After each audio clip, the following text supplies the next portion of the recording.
All right, we're going to open our general session at 6:34. All rise for the Pledge of Allegiance.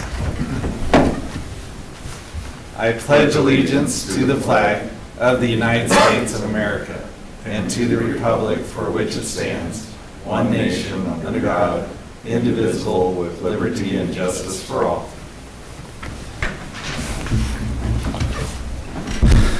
Well, again, good evening, and just to kick us off here, before I have just a couple comments, Councilor Corbis and Councilor Frazier are out ill tonight, and Councilor Patrick is stuck on a work job. So we do have a quorum, the four of us here, and just briefly, for me, it's Coquille River Days. It's coming up this next Friday, Saturday. We have a lot going on. Too much to mention, too many sponsors to mention, so super appreciative of all the support. So chambercoquille.org has all of the information, has a full schedule, all the sponsors, all the events for all ages. It's pretty awesome, so come on out for that. And I think we're already up to 35, 40 entries in the parade.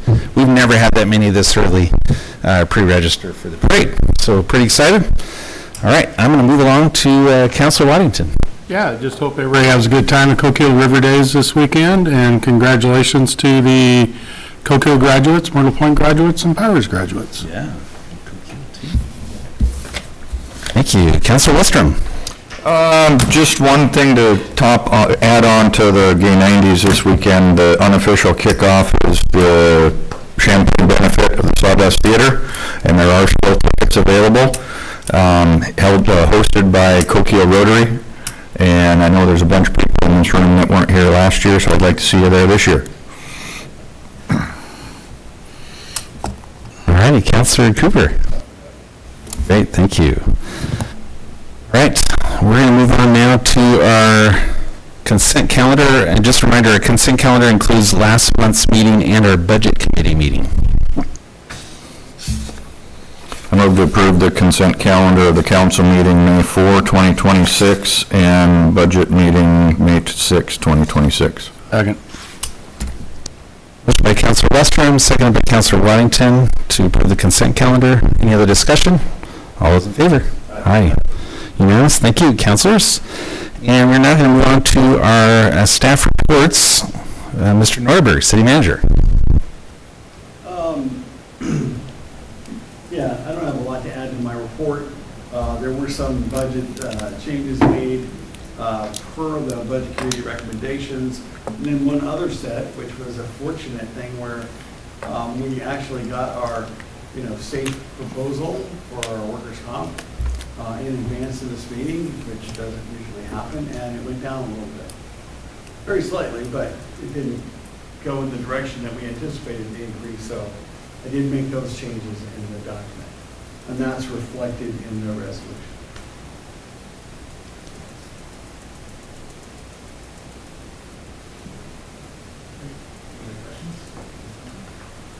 All right, moving on to our finance report, Mr. Norberg. It was current as of 26 May 2026. Overall, most of the things are looking pretty good. Ambulance is still dragging a little bit.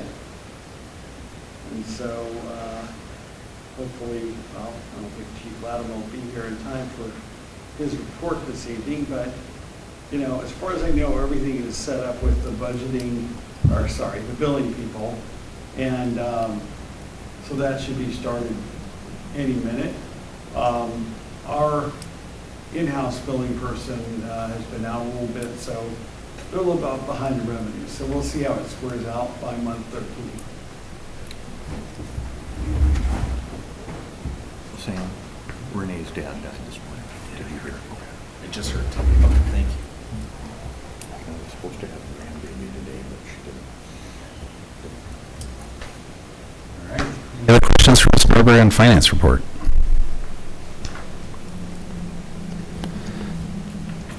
All right. We're going to move on to Coquille Fire and Rescue.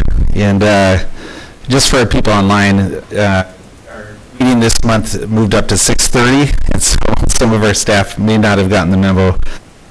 But Mr. Norberg can field all the questions.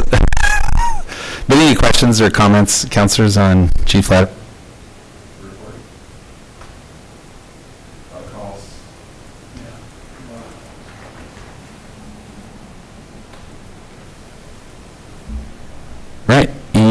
city planner. She's sitting upstairs. I don't know what she's doing. I think the main thing tonight, a couple things is later on the URA meeting, a few things to address that Haley can be answering some questions in regards to grants. Yep, for the URA. And community building. Well, it'd be Mr. Denny, who apparently has difficulty getting paid. Let's see here. The only thing to add, I did get a chance to go to the event Saturday up at 100 Acre Wood. Man, there was a ton of people up there, and families and kids. Wild Coast Trails just did a fantastic job. Some of the sponsors were First Community Credit Union and Coquille Hospital, and so it was just a great event. And so everybody's super excited about 100 Acre Wood, and Councilor, just a note in his report, and he can comment later. Well, but he's already generated, and a few people I've been in conversation with, they're very excited to help us go to the next phase. So we're going to be looking to design that next phase that incorporates some of that area that was logged and connect the loops.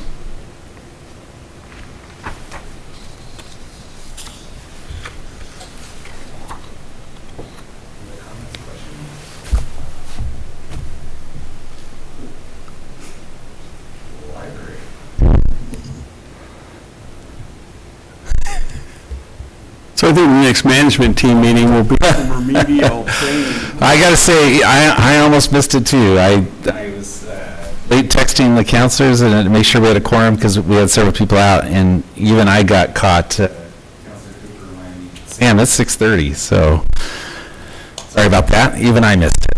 So, but I'm here. And our police, Coquille Police, Chief Doyle.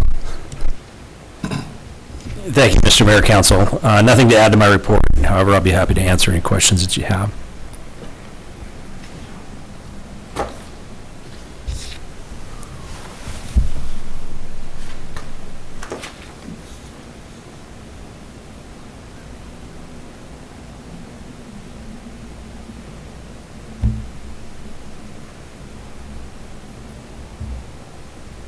Just appreciation for your officers. I know they're doing the hard work, and so your stats don't lie. 48% of your arrests were within, what was it? 24 hours. 24 hours of, yeah. Somebody who was brought to jail or released right away. The struggle's real. And so thank you. I know I just want to give a shout out not only to you, Chief, but to your officers. You've been doing foot patrols as well, and you know, I despite, you know, some things, public comment, for sure, you and I have talked about it, our community is very upbeat about our police and the job they do, so I really do appreciate it. I just want to publicly state that. Well, I appreciate that, and thank you, Mr. Mayor.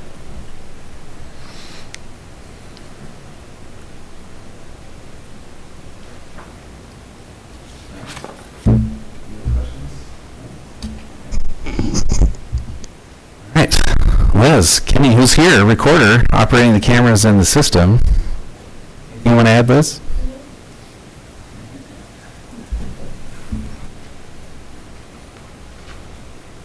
And just a reminder, if you didn't catch it in the packet, actually, Waddington, Flaherty, Flynn, and Frazier are all up for re-election this year. So, so that is open right now, right, Liz? And so if you're interested in running and serving the city, you can connect with our city recorder, Elizabeth Kinney, or our city manager, Mr. Norberg. And if some of you are wondering, well, wait a minute, Flynn just got on and Frazier just got on, they're finishing terms that end this year, and so that's why. Can we make nominations for Employee of the Month, or does that come from Mr. Neuerberg? It's usually nominations, and I don't get any. Yeah. It's nominations From, from either like department heads or coworkers. But the council could. I mean, yeah, I'm not usually the person that makes the nominations. Certainly did not nominate myself. be clear. Okay, so if we have one, we can. Oh, yeah, yeah, Okay. Okay. yeah, just I'd send it like to to Liz. nominate Zach Latimer. Okay, Send me an email. One paragraph and why.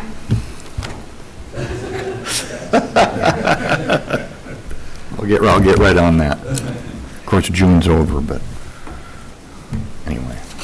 Okay. All right.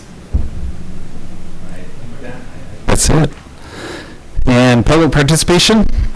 We do not have anybody signed up. And so, we're going to now move on to agenda item number 8. So before we do, I need to recess our general session at 6:44 and open public hearing at 6:44. Public hearing is for our fiscal year 2026-2027 budget, state revenue sharing, and imposition of taxes.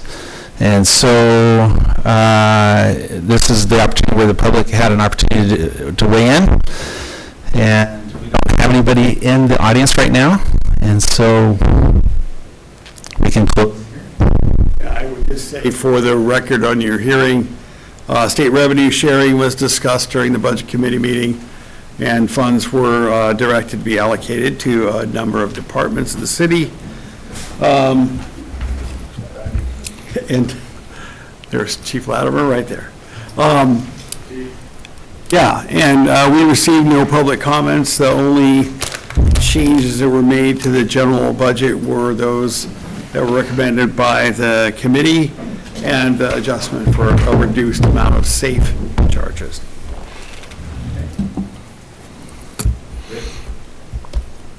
Thank you, Ms. Norberg, for the record there. And we can move and close our public hearing and reopen our general session at 6:46. And move on to agenda item number 9, Resolution 08-2026, State Revenue Sharing. As you all have been on the council long enough to probably have seen one of these before, this is the format that the state likes. It's a little different than ours, but in any case, the Budget Committee did recommend that the city elect to receive state revenues. So this resolution is the required document we have to send to the state. On the motion, Mr. Norberg, can the resolution just be read to approve, make a motion to approve 08-2026 state revenue? Yes, sir. Amounts, Yeah, there's no amounts identified on that, so. okay. I'll make the motion to adopt resolution 08-2026 state revenue sharing. Second. Motion by Mayor Flaherty for 08-2026, seconded by Councilor Cooper. Any other discussion or questions? All those in favor? Aye. Aye. Unanimous, Liz. Thank you. We're now going to move on to Resolution 09-2026, adopting 2026-2027 budget and imposition of taxes. So thank you, Mr. Mayor. That's Resolution 09-2026. As you all may recall, on the 5th page, there's the part of the resolution which will be signed, right? But on the 5th page, there's 4 motions to adopt the budget, just like, same as it ever was. So that would be up to the council. If you want to approve this budget, then all 4 motions must pass. So does 09-2026 first need to happen and then those 4 motions? Yes. Okay.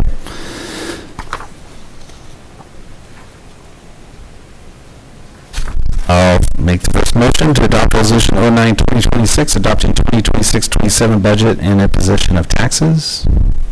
Second. Motion by Mayor Flaherty to adopt 09-2026, seconded by Councilor Westrom. Any other questions or discussion? All those in favor? Aye. And so now we do have those series of motions. I'd like to make a motion that the Coquille City Council hereby adopts the 2025-2026 fiscal year budget in the sum of $15,677,520. Motion by Counselor Westrom, seconded by Counselor Cooper. Any other questions or discussion? Point of order on that. Yeah, the actual number, that was one of the changes, and I'm sorry I missed that on that. Should be 15,645,538. Okay, so I would like to amend my motion to adopt the 2025-2026 fiscal year budget for the city of Coquille in the amount of $15,645,538. Thank you. Yeah, that's the amount. Bill, second. Okay, the original motion has been amended as stated by Counselor Westrom. That amended motion has also been seconded by Counselor Cooper with the correct amount. Any other questions or discussion? Thank you, Mr. Norberg. All those in favor? Aye. Unanimous, thank you. I would like to move that the Coquille City Council hereby appropriate funds per the presentation of Resolution 09-2026 for the fiscal year starting July 1, 2026 for the purposes listed within the resolution. Second. All right, motion by Counselor Westrom, seconded by Counselor Cooper. Counselor Waddington. Any other questions or discussion? I was just used to looking this way. All right, all those in favor? Aye, unanimous.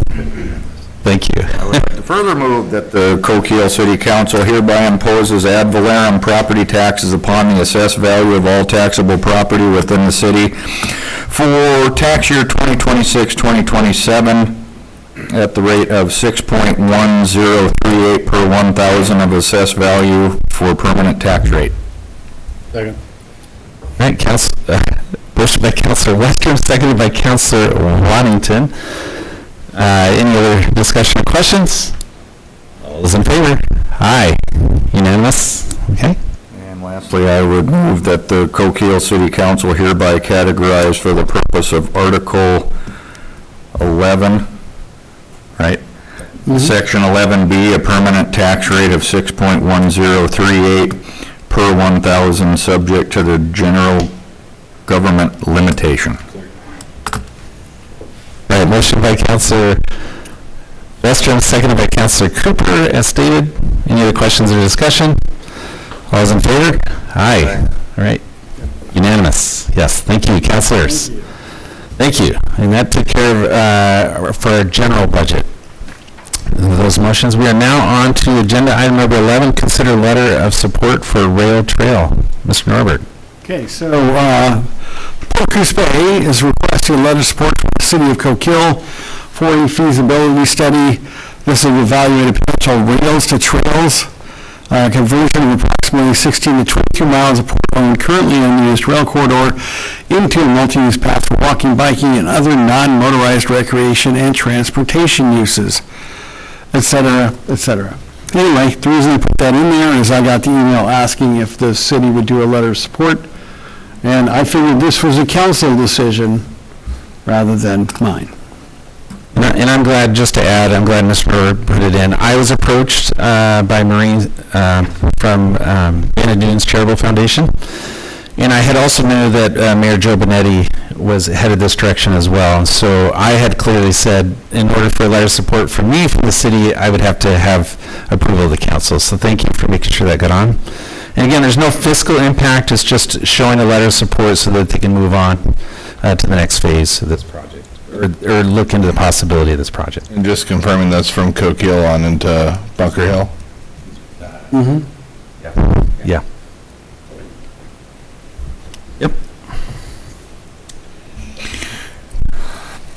Get rid of a lot of road hazards, so I'm... Yeah, I'm going to make the resolution number 10, 2026, authorizing the application. No, I'm sorry, I moved on.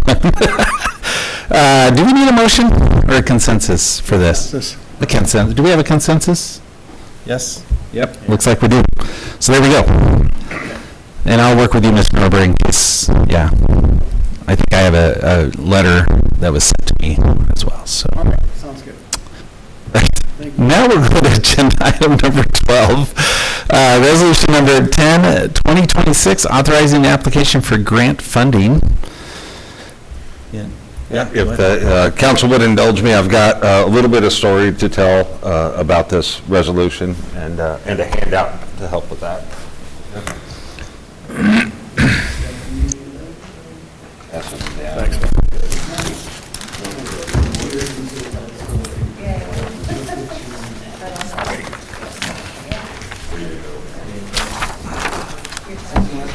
Our audience can follow along too. We've got experts.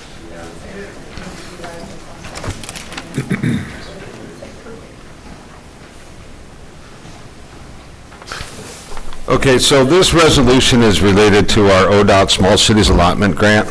And we put in for this application a few weeks ago at the deadline and got some feedback from ODOT.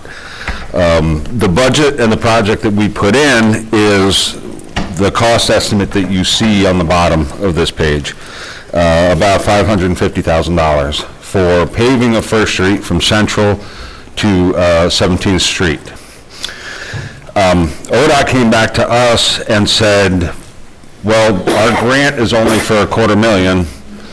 We need some commitment from the city that they're going to match with us $300,000 to finish this project. You know, they don't want to award a project that's never going to get done. So I did not have the numbers to come to council at this point and say we're going to commit to $300,000. However, I did feel like I could ask council to commit to $150,000, and I'll get to why on that in a second. But what we did with the project, we talked with the engineer, and if you look at these two estimates, really all that's been done is taken out that $90,000 retaining wall. That has a big trickle-down effect on a lot of the other items. The facilities and temp controls, demo and site prep, engineering, which, you know, it is, you take that wall out and that is significantly less engineering. So that $90,000 turns into about $150,000, and we come up with a $400,000 project. So that's what I believe the resolution specifies those numbers. You know, we'll receive the $250,000, we'll match with $150,000, and we'll get this project done. Now, getting to why I believe that we can commit to that $150,000, this being budget season, we all have a lot of these documents in front of us, and we're showing right now a beginning fund balance in fiscal year 26-27 of about $30,000 in the street fund. Now, street fund is funded completely here in Coquille by the gas tax. So what our budget programming and everything doesn't do a great job of is projecting, and it's tough too, because all your costs aren't linear. But what I'm telling you is that I think that number is probably going to, after adjustments in July, be closer to $70,000 in our beginning fund balance. We're basically running about $40,000 a year in the black on the street fund. And the reason we are is, you know, we're not taking on any big projects right now. So where we saved money in the budget this year was largely on street repair, and then also on lighting. That's coming in, you know, under on last year's budget. I think we made some adjustments. We're still kind of catching up to our streetlight upgrade. You know, when I got here, I think we had $70,000 in that budget, and we're down. Well, I won't get into the number. Well, we're down to about $37,000 now, which is probably about where we'll end up. But our budget was over that at that point. So what that beginning fund balance of $70,000 does is bring us to about $100,000 contingency this year in the street budget. Right now, I think our budget is showing 26, 27, about $60,000. So at that point then, in next year, if we are showing $100,000 contingency, we can then apply that to the capital projects. And over that next year, you know, if again we're prudent in our spending on streets, that we can match that $150,000 by the time these costs come in, which could be in, you know, 27, 28. If we need to, we can push the project out a little bit and get it completed, towards the latter half of '28. I think if we get awarded this, I expect the award will come in October, and that'll be kind of the deadline. So October 26th, you get awarded, October 28th, you have to fund that as well. In addition, there was also about $143,000 transferred out of streets, which could be put back in as well, if need be, some of that as well to fund this. So I think that the money is there for this project. I think it's a worthy project. You have a lot of people watching this and very interested, including staff as well, Public Works staff. They're big believers in getting this street paved. So that's it. That's what this is all about. So ODOT said, come back to us with a project that you can commit to the match funding for. And that's what this resolution is all about, being able to send that in with our application and get it in the queue and see if they approve it. Happy to answer any questions on that. Okay, so first question, why did we pick First Street? Why did we? Yes. We've got a ton of streets in this town that are in dire need of repair. I'm just wondering why we're looking at this for a paving. Well, one of our biggest repair needs, for example, is North Birch up here. From 6th to the end, past 7th up there, that little dead end stretch. We did put in for that. I think we put in twice for that, maybe, and that has not. It seems it just does not fit in well enough with their criteria for this grant funding. Can I add to that a little, Mark? Sure, yeah. So a lot of the reason that we're putting in for FIR is because we think it will score high. So the granting committee has a way of scoring these projects, and this project not only has the need, but it also is a planning commission priority, which I know might not sound like a lot, but the way these agencies review these projects, having 2 planning commission meetings where they talked about working on this street, and it has to do with Winter Lakes Elementary. So Winter Lakes Elementary added 2 or 3 new classroom structures in the last few years, right? It used to be the Christian school, and then when the school district purchased it, in order to make it Winter Lakes Elementary, they weren't required to do any upgrades, right?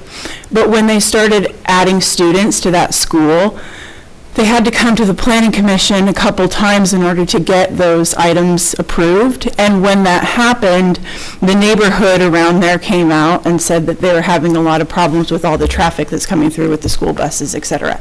And so we can put all of that information into this application, and boop, boop, boop, up goes our score. We don't have another street like that in Coquille. Okay. And my next question on that, is this just going to pave the existing width of the street, or is that going to be expanded width-wise? So good question. So the original submitted project widened the entire alignment to 18 feet at least. However, that required some retaining wall work and some additional engineering work. We do, and we talk with the engineers about this as well. The city has the capability and some capacity to do some of that widening themselves. There also might be some opportunities to talk with the landowners along there and work with them to slope back their properties instead of having to put up a retaining wall. We affect their property. So basically, partner with these landowners. And we don't think that's, really a bridge too far. We think that's a realistic goal. So if you'll notice, we left in the same amount of AC pavement and rock in this budget, thinking that those we may end up being able to do the widening. It'll probably be only slightly less widening than the original project.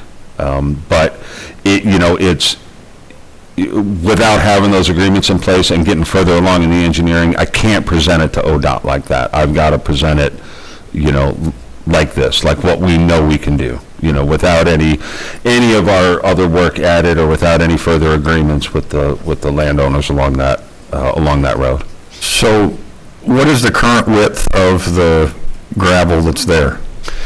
It varies anywhere from 13 feet to 18 feet.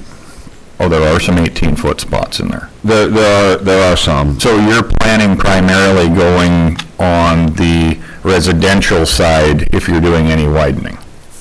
I don't know primarily. I think it's a mix of both sides. Because there are two cemeteries up there that you're going to be having issues with.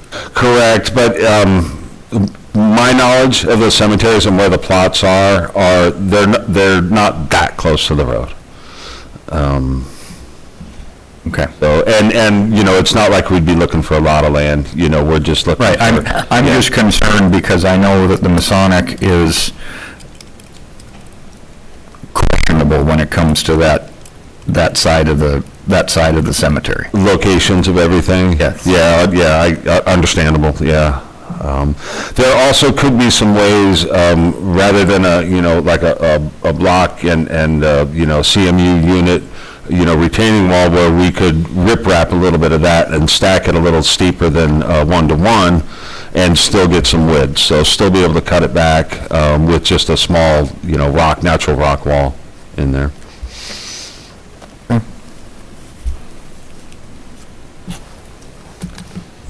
So just, if I heard you right, you're saying, based on the timing of the grant and when we get it awarded and when we can complete the work, we could end up, on at least 2 full fiscal years. So if we pay attention to our P's and Q's and with the carryover balance, we should be able to hit close to that 150,000. Right, I think we could be, at this time next year, budget time next year, be taking a hard look at that number, hopefully by then, if we get awarded, a lot of the engineering will be done, those questions will be answered, we'll have updated, numbers on what we're looking at, and can then go ahead and look at moving that contingency money over into a capital project for streets, and then, make the call at that time if we're comfortable enough to go to bid, if we need to delay it, if we need to consider other sources, inside or outside sources for the rest of the funding. And then, when it comes to it too, these are realistic numbers, they're put together by professionals and proofed by the city, but the agencies understand this too, and things change really quickly. And right up until you award that contract, you're not fully committing to this. But this is making a commitment to ODOT saying, hey, if you award this, we're going to do our level best, to make this match and make this project happen.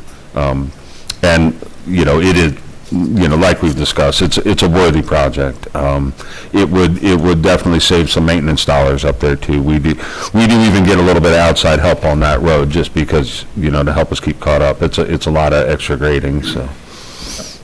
Yeah. Okay.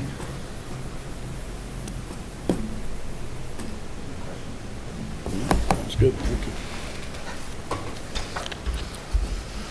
Thanks for the work, Mark, in Planning Commission. I'm going to go ahead and make a motion to adopt resolution number 10/2026, authorizing the application for grant funding. Motion by Mayor Flaherty, seconded by Councilor Waddington. Any other questions or discussion? All those in favor? Aye. Opposed? It's a yay or nay there, Mr. Westrow. I want to recuse myself just because of the fact that I have interest in part of that. But I'll go ahead and vote for it. Okay, so that's unanimous, 4 yeas. Right, we are, hold on a minute. Wow, go to the order. Next council meeting, Monday, July 6th. Are we at 6:30 now? We are at 6:30. We are at 6:30 now. Mental note for me as well. All right, anything else for good order? All right, I'm going to go ahead and adjourn our general session meeting at 7:09. and call our URA meeting to order. I will fill in for President Corbus, who's out this evening, not feeling well. And call our meeting to order at 7:10, Liz. And first on the agenda is consent calendar. Move to approve the consent calendar of May 4, 2026 for URA. Motion by Board Member Westrom to approve consent calendar, seconded by Cooper. Any other questions or discussion? All those in favor? Aye. Unanimous. Thank you. At this time, it looks like I'm going to recess our URA board meeting and convene a public hearing at 7:11 for our budget, the budget that was presented by the Budget Committee. Anything else I need to say there, Mr. Narver? I don't think so. Yeah. So this, convening this hearing is for public input in regards to the budget that was presented in the packet.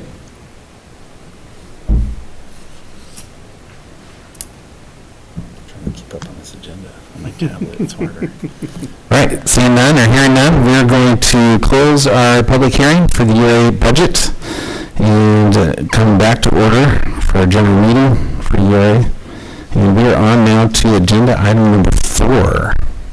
So you have resolution number URA 02-2026. I'll read the title for you in full so you don't have to do that. A resolution adopting the FY 2026-2027 Urban Renewal District Budget, making appropriations and imposing and categorizing the taxes.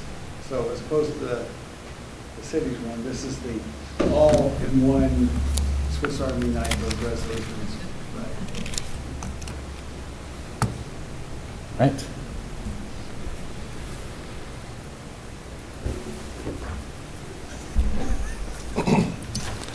I'll make a motion to adopt resolution URA 02-2026, adopting URA 2026-2027 budget and imposing taxes. Second.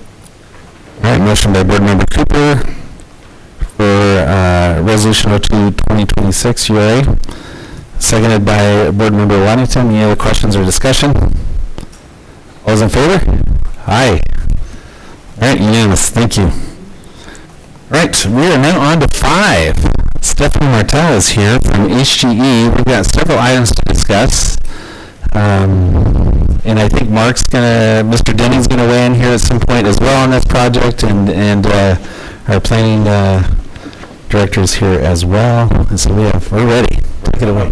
Just want to let you know, my discussion is more with the, has to do with the resolution and some information I wanted the URA to have before they sign that resolution. And I noticed that we're kind of split on the agenda item, so we could wait too and stick with the agenda. Yeah, we'll just stick with the agenda for now. Go in order. Okay. Yeah. We'll just have a discussion right now. Yep. I have some memos that are in your URA packet. Which memo do you have first in your packet? I have a brick restoration project. Okay, so the brick restoration, last time, I think in April when I was here, you directed me to start the brick restoration process, and that was for the mural wall as well as for the arch. And so this memo just kind of talks about like what I've done since that time. I've engaged a structural engineer to investigate the structural integrity of the archway. What is important about that is that, this is going to be a public plaza, public park, and so we need to make sure that it's seismically sound and can withstand, different seismic events and wind loads and things like that. That being said, it's taken a little bit of my time to do some structural investigation. We don't have a lot of documents that show what that arch foundation looks like. I've tried to reach out to David at the museum, and he's looking at some of the demolition photos that he has taken. Hopefully, Mayor Flaherty will be able to look at his photos and see if he has anything. Worst case would be we may have to dig around a little bit and see what's going on down there. But at this point, the structural engineer has not been on site to physically look at it. He's just looked at the photos that we've provided. And some of those photos are in this memo as well. So that's one. The second thing is that I've worked on some specifications for brick restoration, and that being said, I do have some questions for you. So if you look at the photo below on the first page, you'll see a black and white photo of the historic building. It's a little bit deceiving because if you flip the page and you look at the photos of what's existing in the archway, this building has been painted. So you can see on the second page where there's like, it's been cut, and you can see the original brick was like a really light tan color. And that's probably the color that you're seeing in the black and white photo. It probably was not painted. It probably was this really light tan brick, but that is deceiving. So my question to you is, what finish do you want for this arch? What do you want it to look like? Do you want to take it back to the original time where it's a light tan, and what they would do is they would lightly sandblast all of the paint off of it, and then the mason would come and kind of patch back and restore, replace some brick. It would be more of a historic preservation of the archway. Or we could prep and repaint it, which would still probably be a sandblast, but we would use a different process of how we're filling in the decaying mortar and things like that. So that's question one for discussion at this time. I'll weigh in. I know I would love, if possible, if it's not going to break the bank, to restore it to its original color, that tan color. That would be my recommendation. It's hard to tell in the original picture. The actual doorway itself looks like it really is painted white. It might have been. And so I like that. And if you all remember, as part of this whole project, the mural through the doorway would be this actual picture of the building muralized on the tall building back in the corner next to the Coquille Museum building. And so it would just create that effect of, oh, that's the same building. And we're stepping through the doorway. And so that would be my recommendation if obviously, if it isn't just outrageous. And we won't even know, seismically, too, until we look at that. And hopefully we can preserve it. But, yeah. Okay. Anybody else have any? Yeah, I agree with Sam. I Okay. think historic would be great. Okay, so I think what I will do is I will follow up with the museum and see if they can find any photos or documents or anything kind of over the years of what may have happened in the timeline of that building. Was it originally painted? What does that look like? What does that restoration project look like? And then I'll report back to you. So then the second thing is more in line with the mural building. And so, as we know, we've already done this once with the Nosler building. And so I would assume that we would do a similar restoration on that building. And the question really is, one, what is the specific preparation that is needed for that for the artist to be able to have a clean slate? And two, are we looking at doing any restoration of like repointing the bricks or filling in mortar gaps or anything like that? Or are we just going to kind of let it be natural? I don't have, a lot of really great photos of that, but in this back photo, you can see on either edge where the walls were removed, there needs to be some repair work kind of done to kind of cap that. And then are some gaps and openings, like do we want to fill that in? Do we want to leave that the way that it is?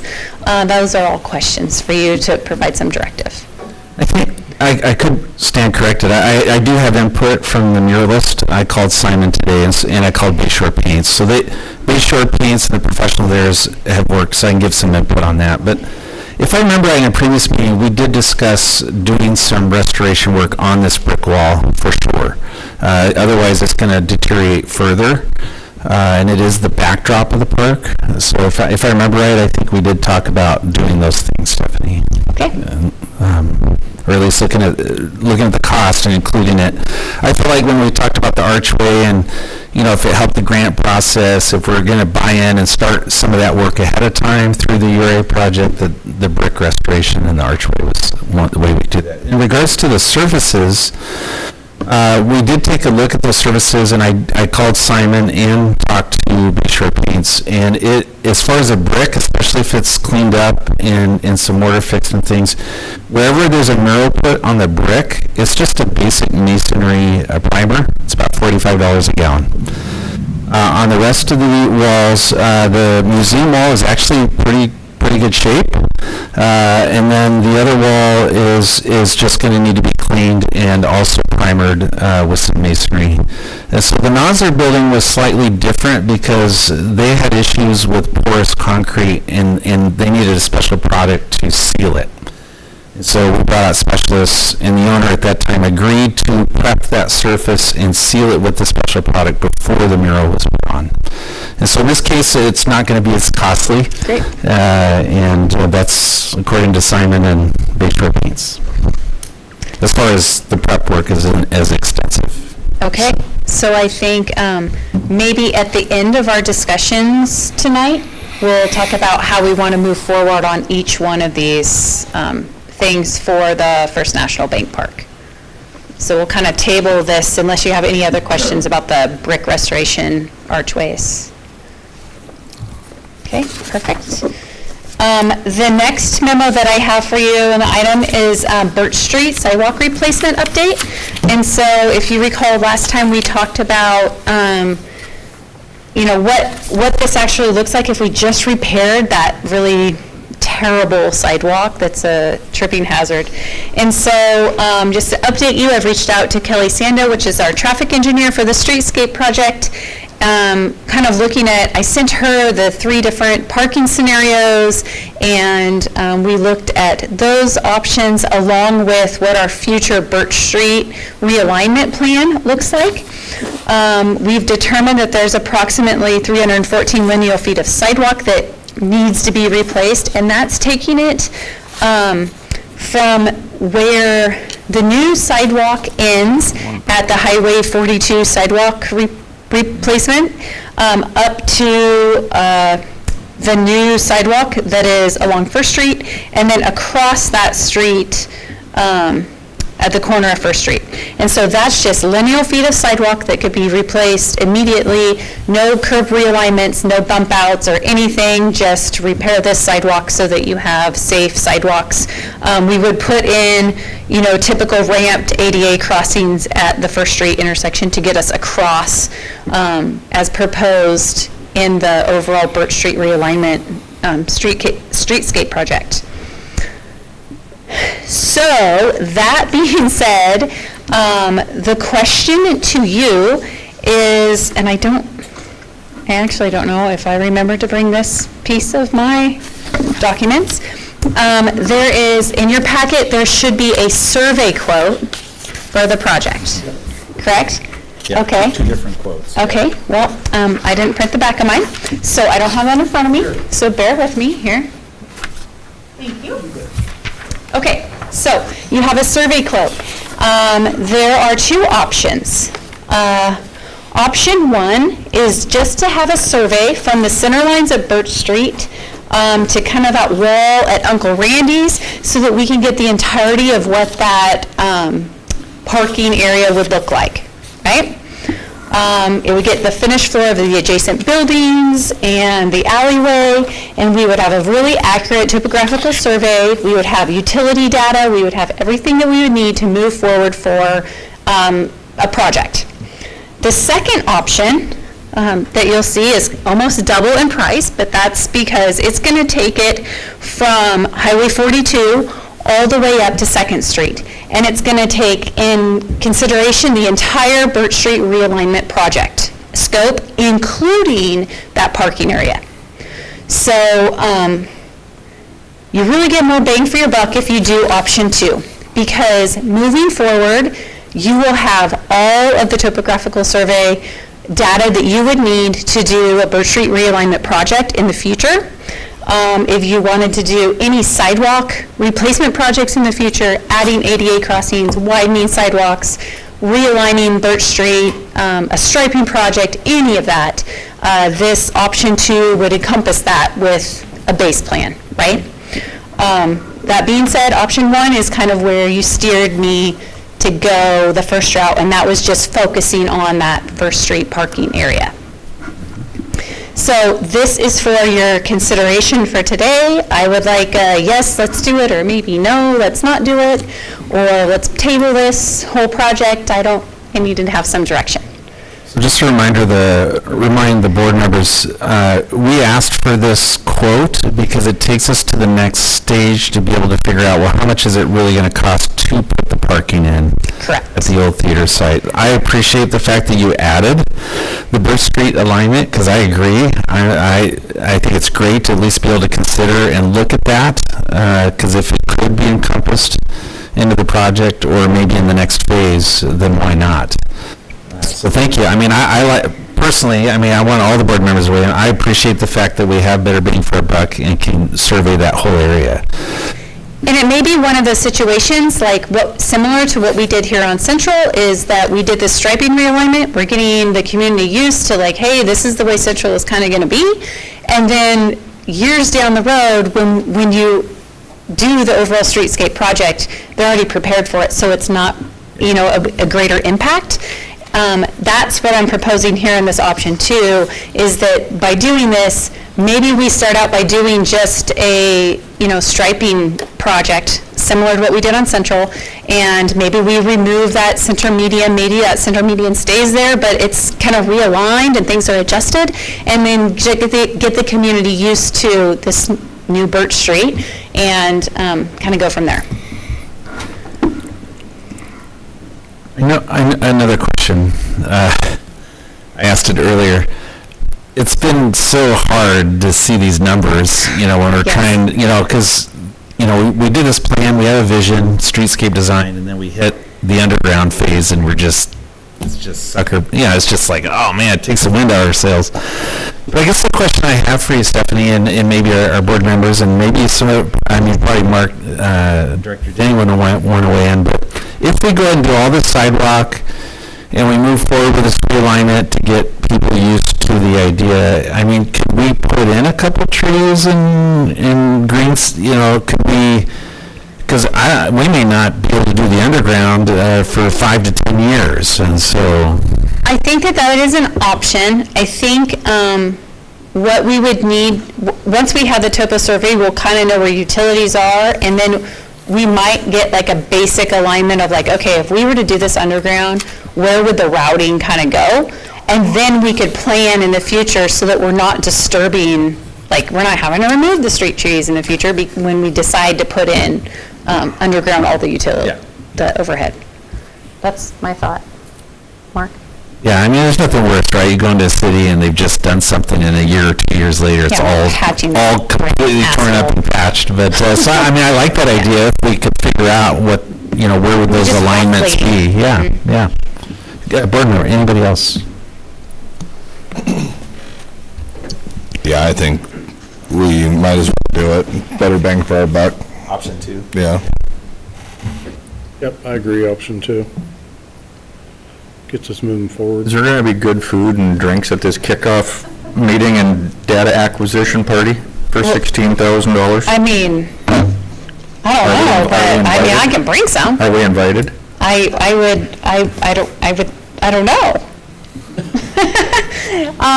Yes, of course you would be invited. I don't know. I don't know if we could have a quorum at something like that. As long as we publicly notice it. Then possibly, yeah. I think the data acquisition is the big part of that line. Yes. That's the guy that's out there with the rods. That's the guys that are like figuring out where the water lines are going and how deep things are and pulling manholes and things like that. Okay. The kickoff meeting is not very glamorous. Mistake, you want to go, can I hold that? You hold the beer? That's probably okay. It sounded like a fun meeting for 16 grand. That's all I was asking. I mean, that's like basically the survey. That's like the guys in the field, not the kickoff meeting. Okay. I'll trust you, Stephanie. Thank you. Could be, again, just thinking, No, because the streetscape, that's such a long way to cross for pedestrians. Yes. So if we don't do bump outs, I mean, I guess if we're looking at alignment stuff, we could look at, shoot, if we're making sidewalks, could we look at where underground stuff is? Maybe we could do at least one bump out maybe, and get a safer, closer sidewalk to cross over the community building from the parking lot. Yeah, I think that's what Kelly Sando is proposing, and that's where this second option came in, is after talking to the traffic engineer, she's saying like, well, wait, time out. Like, really, you should survey the whole thing so we can get a better idea of how much room we have to work with, so that we can, theoretically, we're going to design the whole, have a concept design of the whole Birch Street, and then phase one would be focusing just right there on that corner. I was kind of encouraged to see this plan, you know, even just the overlay here, and really think about the fact that you could do that first little section of Birch Street, and basically it would bring that center line into alignment with the north of from first to second. My only concern on these being, I would just want to take a hard look at what it does to pretty much those last two angled spots in front of the post office, and if you guys have seen who typically drives up to our post office, you'd understand it. It's, yeah, we might want to just, you know, tread cautiously there with those spots, but it, you know, not a big deal. And my other concern being, you know, we'd want to make a decision on the parking lot before we decided, you know, what curb cut was going on the Absolutely. southwest corner, because I still maintain that an in on that southwest corner is going to make that parking lot a lot more usable. And by getting this survey, we'll be able to have the grades to see if we're able to Yeah, actually do yeah. something like that. Yeah, and that was the reason for the survey. Correct. Yeah. Yep. Cool. So consensus, yay? Number two? Yep. Do There we you have go. to have a motion Sure. to approve the, go moving forward on survey? Consensus is yay number two. Okay, number two. That's a yay number two. Thank you. So I will get the survey crew scheduled to be able to do this work. I don't know what their timeline is, but they're obviously not going to impact Coquille River Days this Saturday. So, so I think we'll be okay. Yeah. Yeah. Great, thank you. I do have a question. I mean, Yes? being out of turn here, but when you look at the building as an alleyway, if you're going to put a parking lot there, are you guys going to widen that at all? Because my only concern is trying to get an ambulance in there. If Meemaw falls and breaks her hip, it's pretty tight already. And Yes. if you got cars in there, it's going to be even tighter. Correct. So maybe I'm not looking at this right, but are you guys going to extend that out at all? I'm not certain if I understand the extended out, but we would be looking at a new entrance into that parking lot. Yeah, we would be redoing that whole area. And so I think once we get the survey, and we will come up with like probably two options, one which is at First Street, right? Like at First Street level, and then second option, parking lot at grade level. And then we would present that to you and with costs associated with that, so then you can say, okay, based upon our budget and based on moving forward, this is the route we want to take. Yep. Does that seem reasonable? Okay. Yeah.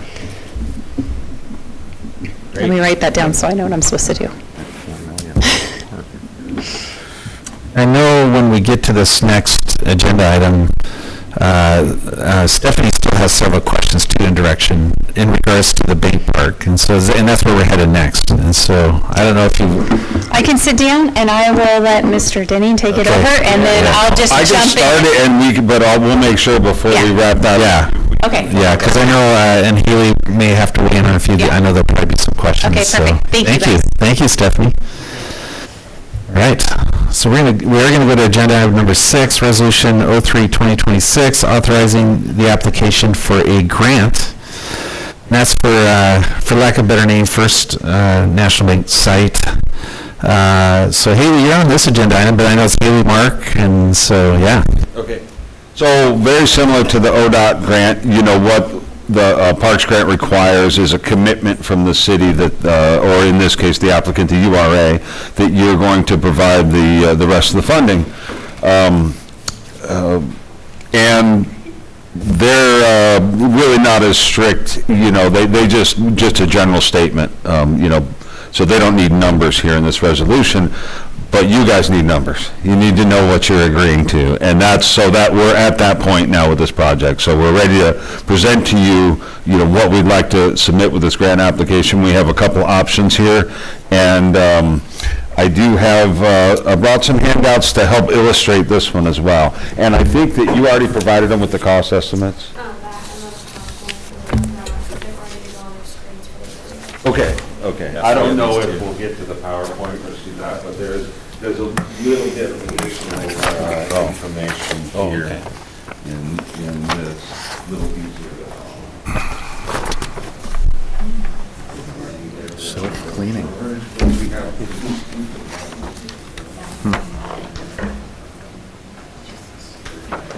Actually, I love this building. I love the look. Okay, so let's start with the cost estimate. You should have 2 pages. Your microphone on, Oh, just to make sure. Check. It's good, it'll be picking you up. I just want to make sure it's Okay. for online. All right. Can you hear me? So, we've got 2 pages of cost estimates here. Now, what you're seeing on page 2, we'll start there, should be very similar to what you guys looked at last time. I think the only real changes were there was a blown number on the stamped concrete, so that number came up a little bit. And then State Parks is not interested in seeing a contingency line on these budgets. ODOT will take that. State Parks says, go ahead and put it up in your line items. So we carried a 10% contingency up to all these line items. So the bottom line on this option 2, I'm going to call it, is pretty similar, that 1.2 million, 1.225 million. The other option that I'm bringing to you is about a $200,000 premium for a smart restroom in there. So what do we mean by smart restroom? Well, the brochure kind of explains it a little bit, but it's largely a self-cleaning restroom. It's all programmable, entry, occupancy times, locked and unlocked. The restroom will, sanitize sink and toilet after every user, and after every 10, 20 users, whatever you program it for, will go through a 90-second full bathroom cleaning, including the floors. So I came across this, just very recently. It was repped by MRC, who's the same vendor for our playground equipment. So, it was great. I was able to contact a rep I'm already very happy with.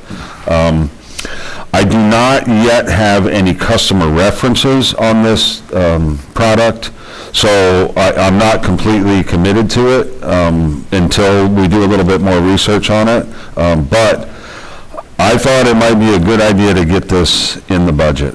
I know that there was a lot of back and forth between Public Works and the URA about what we do with restrooms. Do we do restrooms down there? If we do we do 1 or 2? If we do 2, do we keep only 1 open all the time? Or do we just open these for events? And what I kept getting back was the URA is very interested in having 2 stalls down there and having them open basically during daylight hours, talking about we can lock them up at night, but you wanted those facilities down there.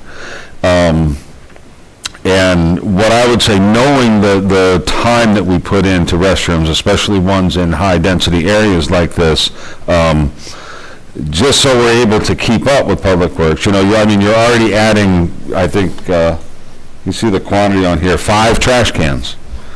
Each one of those trash cans has to be tended to, every time you add one of these. So, I felt justified in bringing this to you. I realize it is a big premium, but I wanted you guys to get a look at it and then talk about, if URA wants to make that commitment. And so speaking of commitment, I know that the minimum match for this grant is 20%. We went in on the 100 acre at 35%. I think, we thought that was a bold, big project. We weren't sure, how they were going to view it. I kind of think I could have done better on that one now. And in fact, so when we went with the playground, we just went with the minimum match. But of course, that was a project that fits very, very well in what State Parks wants to do. I think, and Haley can talk a little more about this. This project does score well too, but guys, this is just a little bit of gut feel on this, but we think that 50% kind of sends the message that we're serious about this project. Do you want to partner with us? Do you want to be our partner and help us make it, the Cadillac, the nice project? So that's what we're looking at. So that, pending your guys' input, I think that's what we were going to go with, was a 50% match. So take these budget numbers and cut them in half, and that'll be the commitment. So how much would the other bathroom costs be, like if we did one like we did on the Riverwalk or up at, So that's all in, it's about 250,000. It's shown on the first, on that second cost estimate. ours was split. The comparison between the smart and then the dumb restaurant. It's really the difference between these two cost estimates. It's about a $200,000 premium. Okay. Yeah. So the one we're looking at, or should be looking at, is the one that's $1.4 then. Right. If we go the smart. Right, yeah, so that's the first. The first, page 1 there is the smart restroom. Page 2 is still a double restroom. It's basically a CX2, very similar to, what we've got at our other locations. So on this bid, is it a 2-stall then you bid for? It is 2, yep. Okay. Cool idea. And confirming we're going 50% off of that total? Correct, yeah, that's extra. Yeah, through this resolution, you're committing to half of whatever budget we agree to tonight. Yeah, half of that budget. Right, but I'm just saying the difference between the two, the $200,000 difference, it's 100 from us, 100 from the grant. Okay. So if we like the smart bathroom, we'd be saying, yeah, we're going to commit 700,000 and they'll match.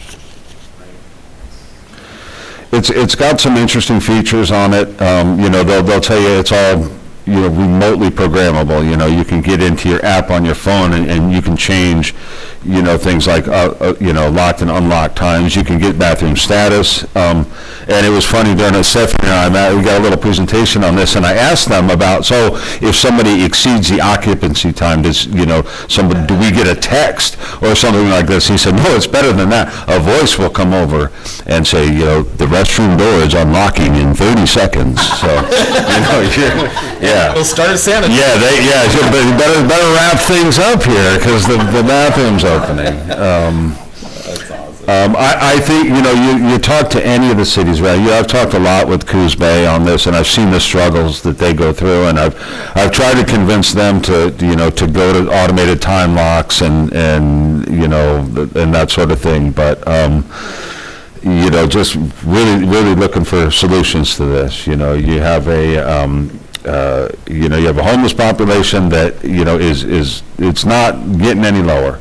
And, that sort of traffic and transient traffic in here, it's hard on these facilities. But, we don't want to penalize, people that live here and deny them things just because, so this gives us an opportunity to maybe keep up with that sort of thing, gives us a real fighting chance. But it is, it's a lot. It's a lot. I think it would be quite a conversation piece too, but you don't want to pay an extra $200,000 just for a conversation piece, but we think it's a good practical solution.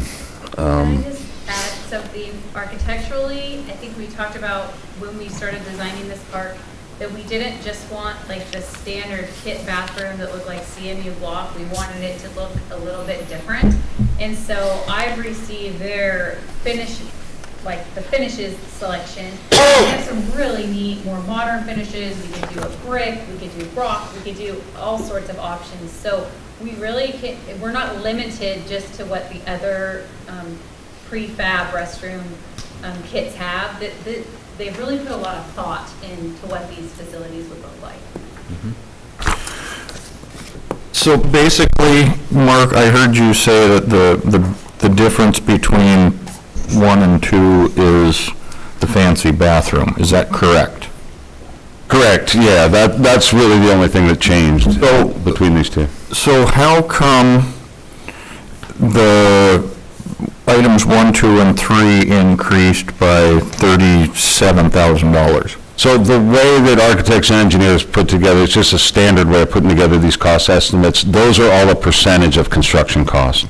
Now, I'm not picking on, any particular architect or engineer here, but it's really, that method is really not the best fit for this type of project, because your big ticket item is just being brought in on a truck, and, we've got, John coming up with a crane to set it, and, we have that dollar amount in here. Can we talk about how it's being set? Right. Yeah, I mean, so the preparation of this is like, it comes with its own slab, and it's literally just craned right into place. And the way they're saying is it takes about 6 hours for your plumber and electrician to hook it up, and then they walk away. Right. So I think, I see what you're saying, Councilor Westrom, is like, those numbers in the MOB, that could have been readjusted, because there's not as much mobilization and everything needed for this.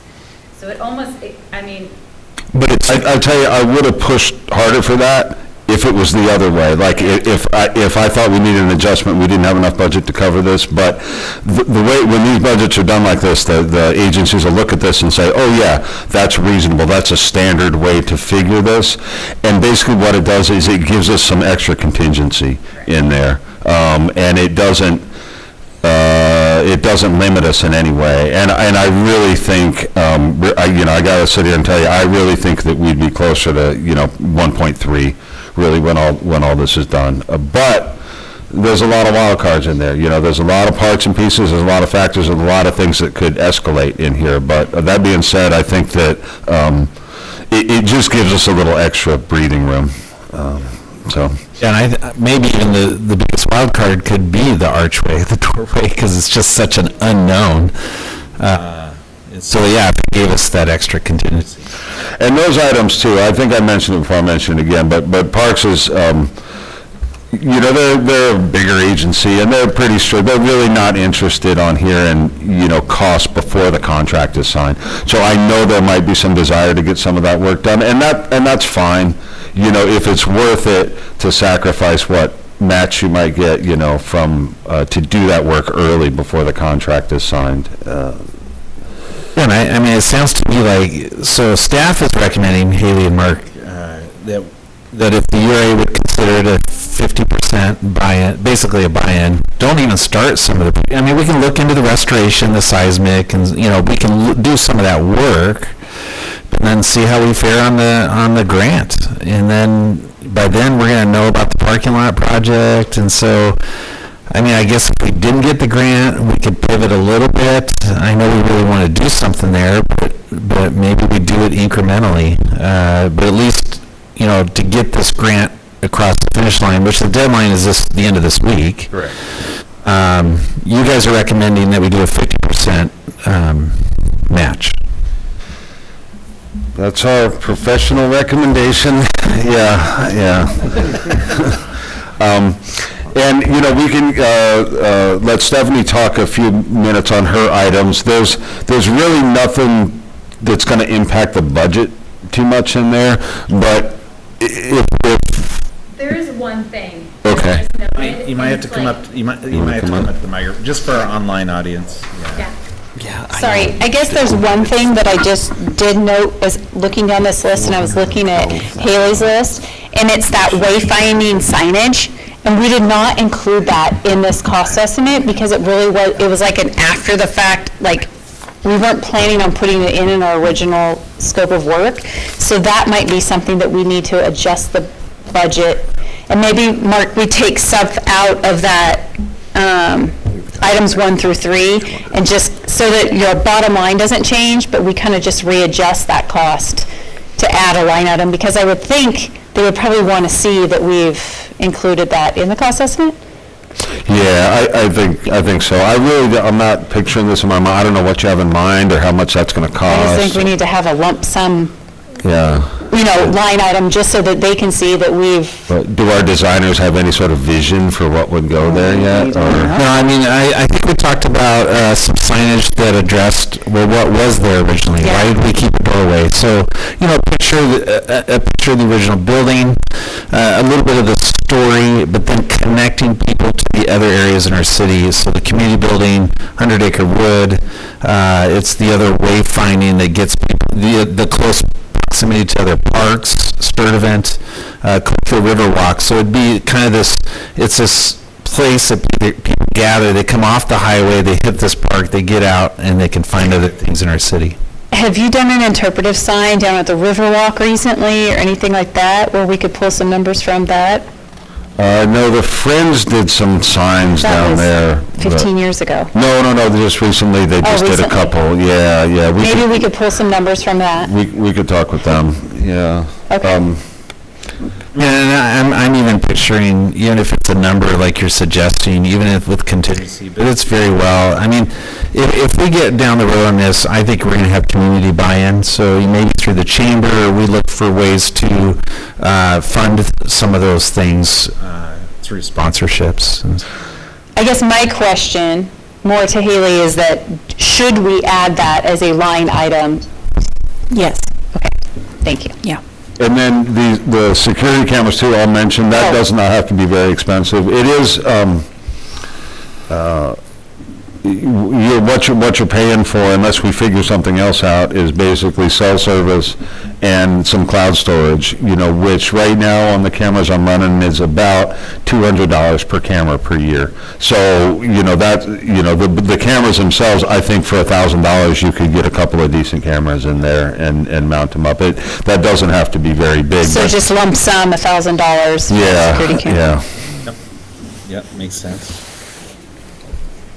And to be, I'm not sure if we went over this, but the reason that we're talking about these additional items is because we're trying to fit our application into this grant scoring metric, right? And so they have these certain things that they give you points for, and these things will plug us into those points. And the cameras are a good idea anyway. Mm-hmm. Yeah. They're both good ideas that help us get more points, yeah. What cities have this new bathroom, this fancy bathroom? Do we know of any? I'm not sure. I've asked the question. I haven't heard. I just asked recently, I think tonight. Basically I asked them, I thought, but no, there's definitely going to be a little more research before we pull the. I do know they've been repping them pretty hard, more in like I-5 corridor area, but those are the same questions that I actually recently asked. Mm-hmm. I have another client that's looking at putting in one of these bathrooms as well. So we're going to do our due diligence and try to get as much information as we can. Some customer testimonials. I guess the bottom line is if we go for the smart bathroom instead of the dumb bathroom, we find something we don't like, we divert back to a bathroom that's cheaper and we come under budget. We could. I mean, that may be a discussion we have with our parks rep and say, hey, listen, we found out, but I'm not intimidated by that. That's fine. If we told them, listen, we're not going to do this, but it's not going to cost you as much either. But parks. I think for the grant, the item remains the same. It's still a prefabricated restroom. Yeah. And the big thing is accessibility of these, ADA, and that they all are, these are all, ADA accessible restrooms. So there's actually one extra feature, and that was the adult changing table, which is new to me, but from what I understand, these are, and that's the pricing we based on that. It's a slightly bigger footprint in one of the bathrooms. But the technology seems sound to me. I know they've done little versions of these over in Japan. They've been doing them for years, but I guess this design came from Europe. And they've been having success with them here, so this is the first real foray, into, they're actually Canadian, but, I think there's a future for this. I think, it's just a way to keep your facilities available to people in high-density areas. $412,000 or something that's going to get used how often? So just to be clear on my part, I'm going to update this cost estimate. I'm going to add, how would you like me to state it, Haley? Wayfinding signage and interpretive signage, or just sign it what is best? I think wayfinding signage is good. Okay. The interpretive signage is not really part of the... What they care about, okay? We'll do that. And then a line item for security cameras as well, and I'll use that $1,000 as a thing. So then that's a part of the amenities that we'll list on this cost estimate. And what I will do, just to keep this number the same, is I'll just borrow from those items 1 through 3. Yeah, any of them really. You know, you think about mobile bond and insurance, because the cost of the bathroom is factored into that percentage, but no one's going to be collecting insurance on that. I mean, the city's going to buy that directly, and we're going to get a local. We don't need a short haul. We can get a low boy right next to that site, and it's going to be HEMR with the crane for, he told me 1,800, so we put in 25. Yeah. So, yeah, you know. Okay. Do you have any other things from me that I need to do for the grant to meet your deadline? If we do, it's going to unfortunately come on Wednesday. Okay. So we're having to do things last minute. And that's so okay. when I go through the final, you're going to get a final draft of the application, and that's when I'm going to notice those last things. So what I would ask is that if you and Mark could look at the actual site plan, and Mark, if you could just note it up, like line something out that you don't want there, or just add a comment, or where you want your security cameras, and then I will update that site plan for you to submit with your grant. And sorry to turn this into a work session, but for the submittal, I know we have the nice colorful site plan. We also have some civil and electrical drawings back up. Do you want those? It wouldn't hurt. Yeah, even though they're not paired. Yeah, and they don't need to be finished. I know you looked at those and were a little dismayed at some of the electrical conclusions they were drawing. But no, they don't need to be. In fact, it just shows up better. You know, we have drawings done. I wouldn't put any more work into them. Okay. I would say any work, any changes just on that colorful, site plan. And the other ones that came from Civil West. I'll kind of build a little packet. Yeah. Yep. Would you like the cover sheet type thing, standard vicinity map, those type of things, so that they have an understanding where it's at? Okay. Okay. Sorry. No, that's okay. And something that we can follow up afterwards as well. And so, all right. Haley, any other questions for us? I mean, there's obviously a resolution in front of us, so we need the resolution, if I remember right, it doesn't say, it just says that we're going to go out for this grant, but you need a consensus from the board members. Are you going to submit a 50% match on the application? Yeah, I think that's kind of what we were looking for, was consensus, that backing up this resolution. This resolution is telling, but yeah, I think just consensus here on, are we okay with this number? Are we okay with 50%? Yeah. So, I mean, in the case of the smart bathroom, it's an extra $200,000, but through the grant process, we'd be paying a premium of $100,000 then for that bathroom that you're wanting to see happen. Yep.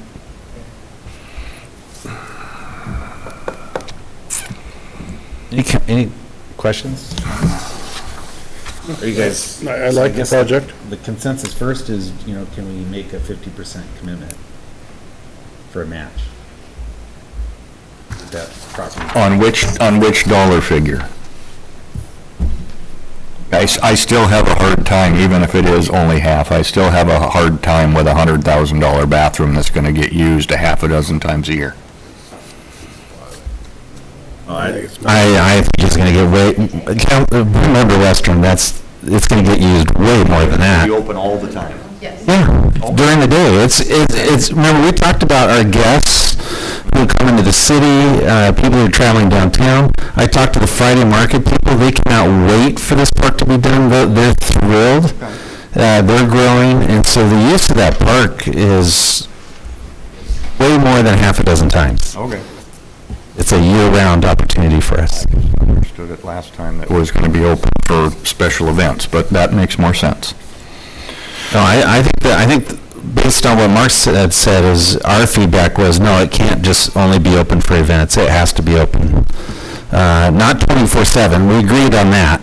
We agree on that. I think if we have an event in the evening that's late, we can delay the time locks, but it would only be open during the daytime to a certain time.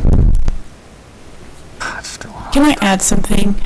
Okay, so the URA can fundraise against the match, which the city's done for our projects before. So Mark with the 100 Acre Wood did a good job of going out and getting small grants to bring the amount that the city had agreed to match down. So the URA in this instance can do that. And the second is, this would be bad form, and I do not advocate doing this, but you're passing a resolution tonight to agree to match. But the resolution is not, you would be telling us, we want you to put in the application that we're going to match 50/50. Now, when we go, if we are awarded, you're going to see what the award is. It could be lower, right? It's not going to be higher. It could be lower. And so the URA could come back and say, we're not doing it. We're not signing the contract with state parks. And that, like I said, this moving the goalpost a little, it's not great, but it's not illegal. I don't think. Right? So we're submitting an application. We then go on to sign a contract later. So they could come back and say, well, we're only going to award you 500,000, so then we would have to adjust our... Mm-hmm. And it's a question on all the application every time. Could you do something if we gave you a little less money? Mm-hmm. And is the project scalable, basically, is what they ask. We say, yeah, and our answer will be yes. Okay.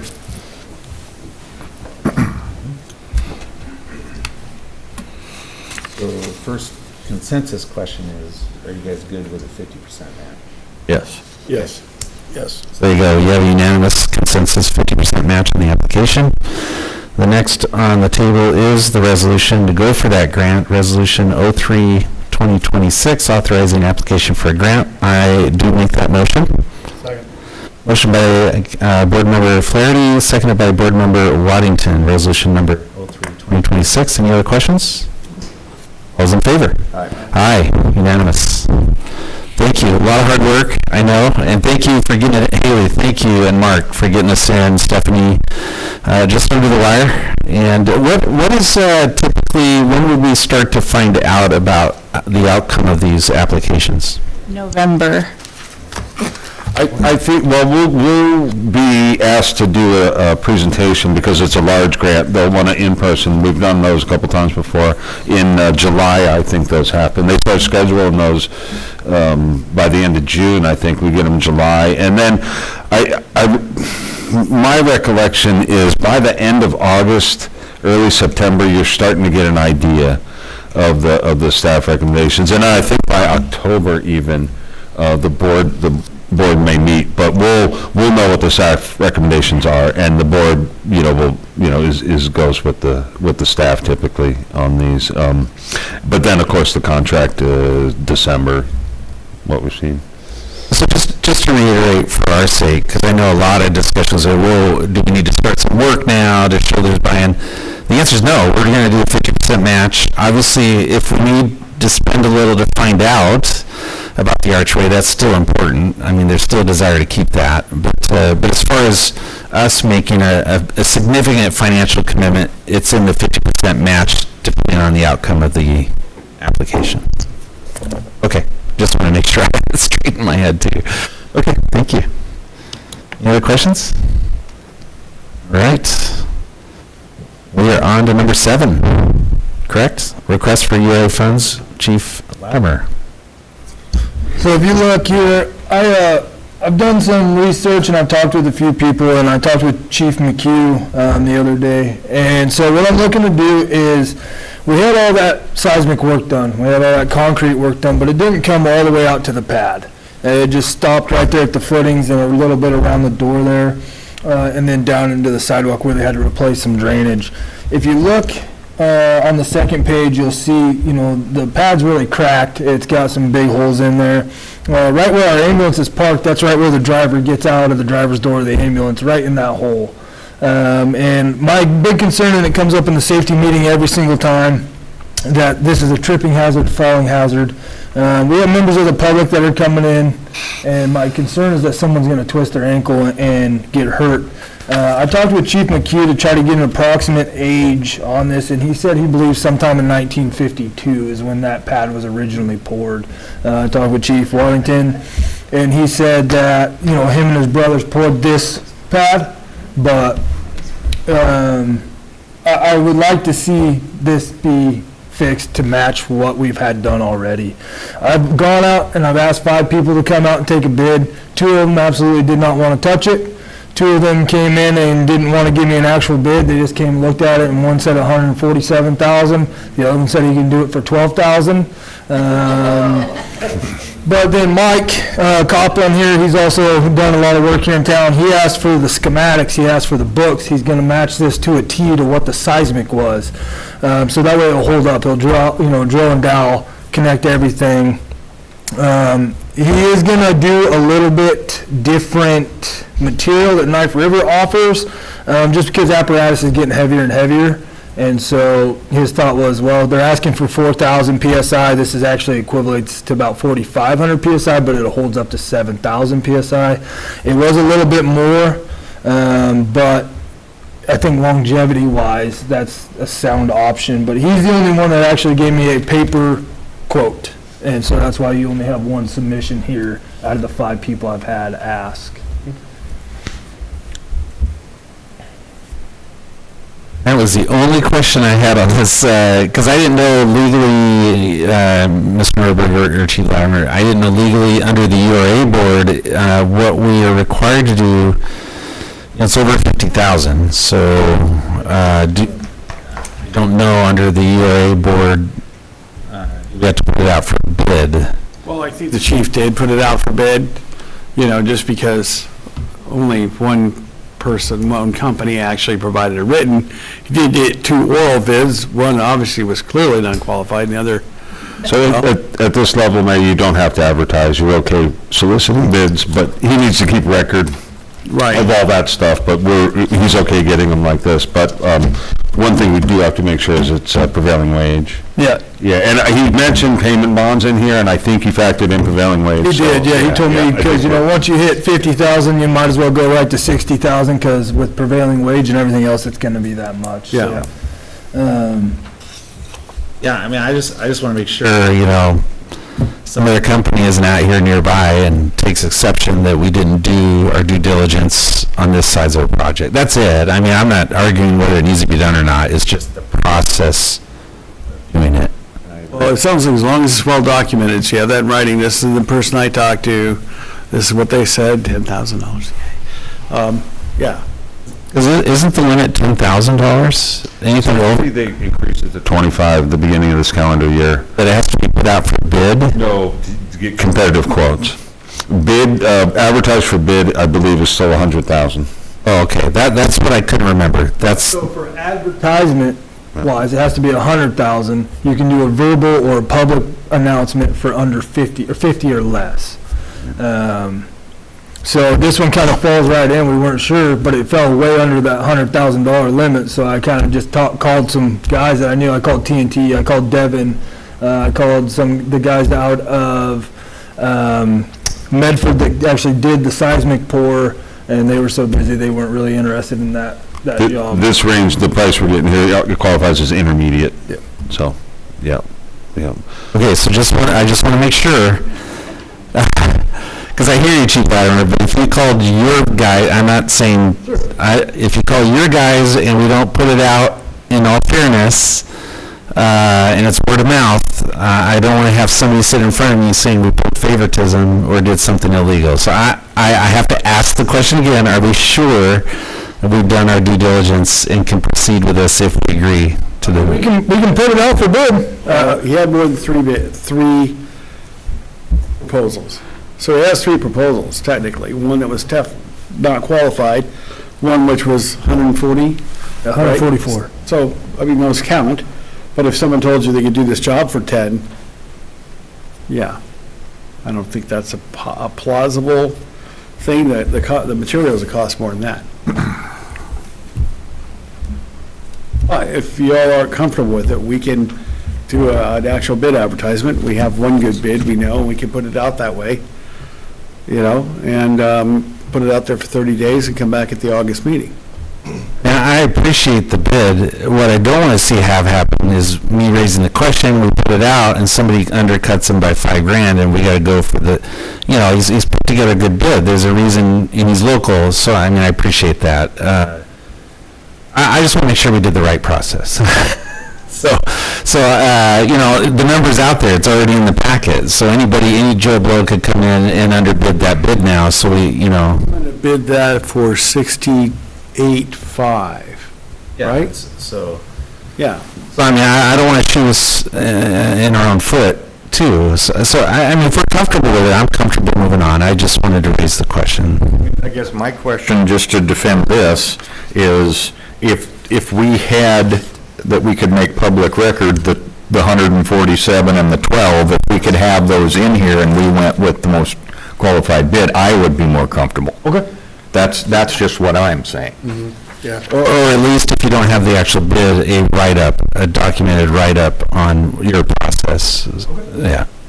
And it's not that you aren't trusted, it's just we have to think about what we have to give an account for. Does that make sense? Yeah. So I think just the narrative is fine, and if you have a bid, you have a bid, great. Right, and it says, so-and-so construction did not submit a written bid, but gave an oral bid of X. Okay. Right, and then that way we have 3 documented bids. I like that. There's nothing, so board members, let's just talk about the project itself. Are we in agreement or not? Or any questions as far as moving forward with fixing the apron at the fire hall? Well, I believe it needs to get done, but we can't give the full amount. So where's 25, so where's the other 40, where's the other 40,800? No, the URA can make a decision, 100% fund. Contribution to the seismic rehabilitation project. Yeah, so we can make a decision on any amount. It's not a business rehab. Oh, so it's business versus one of our own. Right, well, generally, we're granting it to small business, private individuals. All right. This is a government. Yeah, so it'd be like some of the projects we've done at the community building, but the facade program definitely has a specified limited amount for the facade. There's 2 different, I just wanted to be clear on that then. Yep. What about the pole barn? So I had actually had HGE come in, talk with Joe. He's gonna give me a total mock-up here. He said a pole barn for usable space isn't quite what we're looking for with our property. So it'd be an actual addition to our station. He actually showed me some drawings from 2010, I believe, that Chief Waddington had.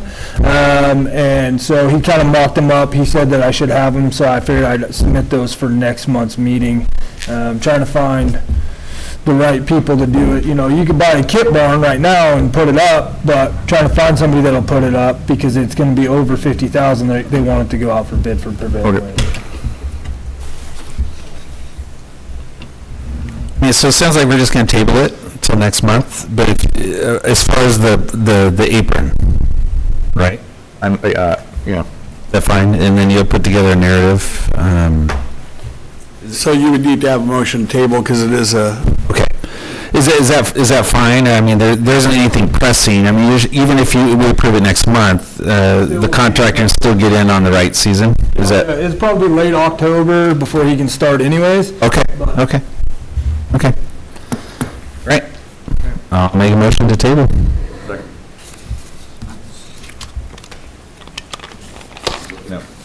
What agenda item number that was? All right, motion by board member Flaherty to table number 7, request for URA funds by the Coquille Fire and Rescue, seconded by board member Westrom. Any other discussion or questions? All those in favor? Aye. Thank you. Yeah. All right. I'm so lost. Go to the order. Where are we? Go to the order. Go to the order. Good or anything, board members? All right, seeing none, we're going to adjourn our URA meeting at 8:14. Thank you, everybody, appreciate you. Hopefully we'll see you out this next weekend. Be safe.